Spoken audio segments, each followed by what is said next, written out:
السلام علیکم ناظرین، آج کی ویڈیو میں اخلاقیات اور بہترین اسلامی اقدار پر احادیث مبارکہ بیان کی جا رہی ہے۔ حضرت عبداللہ بن عباس رضی اللہ عنہ کہتے ہیں کہ رسول اللہ صلی اللہ علیہ وآلہ وسلم نے فرمایا، جس شخص سے اللہ بھلائی کا ارادہ کرے اسے دین کی سمجھ دے دیتا ہے۔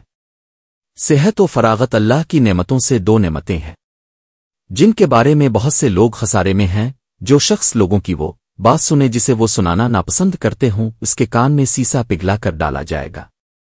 حضرت علی رضی اللہ عنہ کہتے ہیں کہ رسول اللہ صلی اللہ علیہ وآلہ وسلم نے فرمایا، نامحرم عورت پر پہلی نظر کے بعد دوسری نظر نہ ڈالو، کیونکہ پہلی نظر جائز ہے اور دوسری ناجائز ہے۔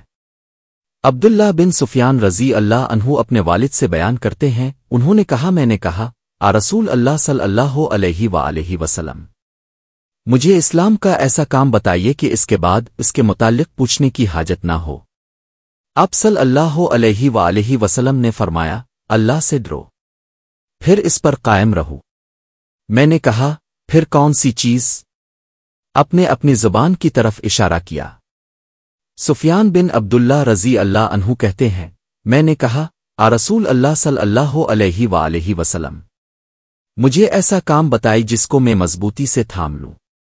آپ صلی اللہ علیہ وآلہ وسلم نے فرمایا، کہو میرا رب اللہ ہے، پھر اس پر قائم رہو۔ میں نے کہا، اے اللہ کے نبی، کون سی چیز ہے جس سے میرے متعلق آپ کو خوف ہو؟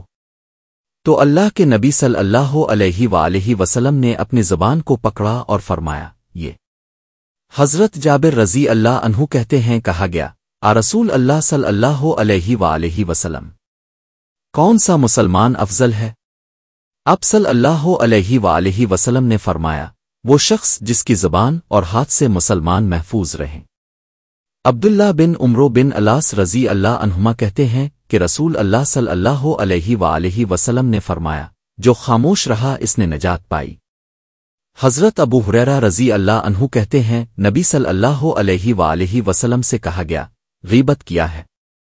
آپ صلی اللہ علیہ وآلہ وسلم نے فرمایا، غیبت یہ ہے کہ تم اپنے بھائی کی وہ باتیں کرو جسے وہ ناپسند کرتا ہے۔ کہا گیا، جو کچھ میں کہتا ہوں وہ اگر میرے بھائی میں ہو۔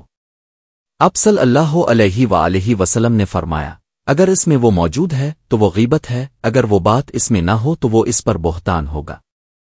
حضرت عبداللہ بن عمرو رضی اللہ عنہما کہتے ہیں کہ رسول اللہ صلی اللہ علیہ وآلہ وسلم نے فرمایا، کامل مسلمان وہ ہے جس کے ہاتھ اور زبان سے دوسرے مسلمان محفوظ رہیں۔ حضرت ابو ہریرہ رضی اللہ عنہ کہتے ہیں کہ رسول اللہ صلی اللہ علیہ وآلہ وسلم نے فرمایا، اے لوگو، اللہ پاک ہے اور پاک چیز ہی پسند کرتا ہے، اور اللہ تعالیٰ نے مومنوں کو وہی حکم دیا ہے جو اس نے رسولوں کو حکم دیا ہے۔ اللہ تعالیٰ نے فرمایا، اے رسولو، پاکیزہ چیزیں کھاؤ اور نیک عمل کرو، جو تم عمل کرتے ہو میں اسے جانتا ہوں۔ سورہ مومنون 51۔ اور اللہ نے فرمایا، اے ایمان وال، جو ہم نے تمہیں رزق دیا ہے اس سے پاکیزہ چیزیں کھاؤ۔ سورہ البقرۃ 172۔ ابو ہریرہ رضی اللہ عنہ کہتے ہیں، پھر اب صلی اللہ علیہ وآلہ وسلم نے ذکر کیا کہ ایک آدمی لمبا سفر کرتا ہے، وہ بکھرے ہوئے بالوں والا خاک آلودہ ہوتا ہے، وہ آسمان کی طرف اپنے ہاتھ اٹھا کر الہی کہتا ہے، حالانکہ اس کا کھانا حرام ہے، اس کا لباس حرام، اس کا پینا حرام اور اس کی خوراک حرام سے ہے، تو اس کی دعا کیسے قبول کی جائے گی؟ بریدہ اسلمی رضی اللہ عنہ کہتے ہیں، رسول اللہ صلی اللہ علیہ وآلہ وسلم نے فرمایا، تمہارے لیے دنیا کی چیزوں سے ایک خادم اور ایک سواری کافی ہے۔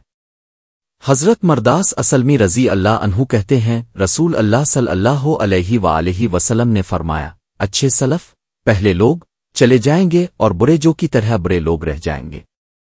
حضرت عبداللہ بن عمرو رضی اللہ عنہما کہتے ہیں کہ نبی اکرم صلی اللہ علیہ وآلہ وسلم نے ایک دن نماز کا ذکر کیا، فرمایا، جو شخص نماز کی پابندی کرے گا وہ قیامت کے دن اس کے لیے روشنی، دلیل اور آگ سے نجات کا سبب ہوگی، اور جو اس کی پابندی نہ کرے گا وہ اس کے لیے نہ روشنی ہوگی نہ نجات اور دلیل، بلکہ وہ قیامت کے دن قارون، فرعون، حامان اور ابی بن خلف کے ساتھ ہوگا۔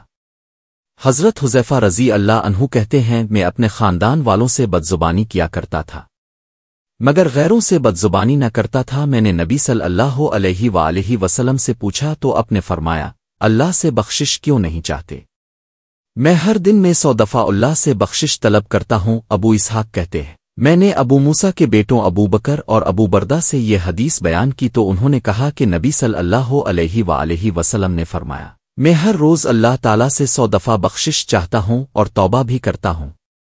حضرت انس رضی اللہ عنہ کہتے ہیں کہ نبی صلی اللہ علیہ وآلہ وسلم نے یہ آیت پڑھی سورۃ المدثر 56، پھر فرمایا تمہارا رب فرماتا ہے میں ہی اس لائق ہوں کہ مجھ سے ڈرا جائے اور جو مجھ سے ڈرے گا تو میں اس لائق ہوں کہ اسے بخش دوں۔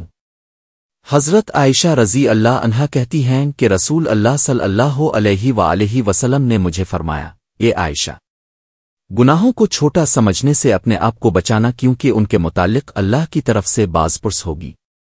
حضرت نعمان بن بشیر رضی اللہ عنہما کہتے ہیں کہ رسول اللہ صلی اللہ علیہ وآلہ وسلم نے فرمایا ایک شخص نے اونٹنی پر بے آب صحرا میں سفر کیا، اس نے درخت کے نیچے آرام کیا، اس کے پاس اس کی سواری تھی، اس پر اس کا زادِ راہ اور کھانا تھا، جب وہ بیدار ہوا تو اس کی سواری جا چکی تھی، وہ ایک ٹیلے پر چڑھا مگر اسے کچھ نظر نہ آیا، پھر ایک اور ٹیلے پر چڑھا اسے کچھ نظر نہ آیا، پھر اور ٹیلے پر چڑھا تو اسے کچھ نظر نہ آیا، پھر پیچھے مڑ کر دیکھا تو وہ اس کے نزدیک ہی اپنی مہار گھسیٹ رہی تھی۔ اس وقت اسے جتنی خوشی ہوئی اللہ اپنے بندے کی توبہ کے ساتھ اس سے زیادہ خوش ہوتا ہے۔ حضرت عبداللہ رضی اللہ عنہ کہتے ہیں کہ رسول اللہ صلی اللہ علیہ وآلہ وسلم نے ہمارے لیے ایک چوکور خط کھینچا، پھر اس کے درمیان میں ایک خط کھینچا، پھر اس کے ارد گرد چند خط کھینچے اور ایک خط اس کے باہر کھینچا، پھر درمیانی خط کے متعلق فرمایا یہ آدمی ہے اور یہ موت اس کو گھیرے ہوئے ہے، اور ارد گرد کے خطوط کے متعلق فرمایا یہ مصائب ہیں، ایک اسے چھوڑتی ہے تو دوسری لپیٹ میں لے لیتی ہے، اور باہر والے خط کے متعلق فرمایا یہ مصائب ہیں، ایک اسے چھوڑتی ہے تو دوسری لپیٹ میں لے لیتی ہے، اور باہر والے خط کے متعلق فرمایا یہ امید ہے۔ حضرت کعب بن مالک رضی اللہ عنہ اپنے والد سے بیان کرتے ہیں کہ رسول اللہ صلی اللہ علیہ وآلہ وسلم نے فرمایا 2 بھوکے بھیڑیے جو بکریوں میں چھوڑ دیے جائیں انہیں اتنا نقصان نہیں پہنچائیں گے جتنا کہ آدمی کا دولت اور عزت کا لالچ اس کے دین کو خراب کر دیتا ہے۔ حضرت واصلہ بن اسکا رضی اللہ عنہ کہتے ہیں کہ نبی اکرم صلی اللہ علیہ وآلہ وسلم نے فرمایا اللہ تعالیٰ فرماتے ہیں میں اپنے بندے سے ویسے ہی پیش آؤں گا جیسے وہ میرے متعلق گمان کرتا ہے۔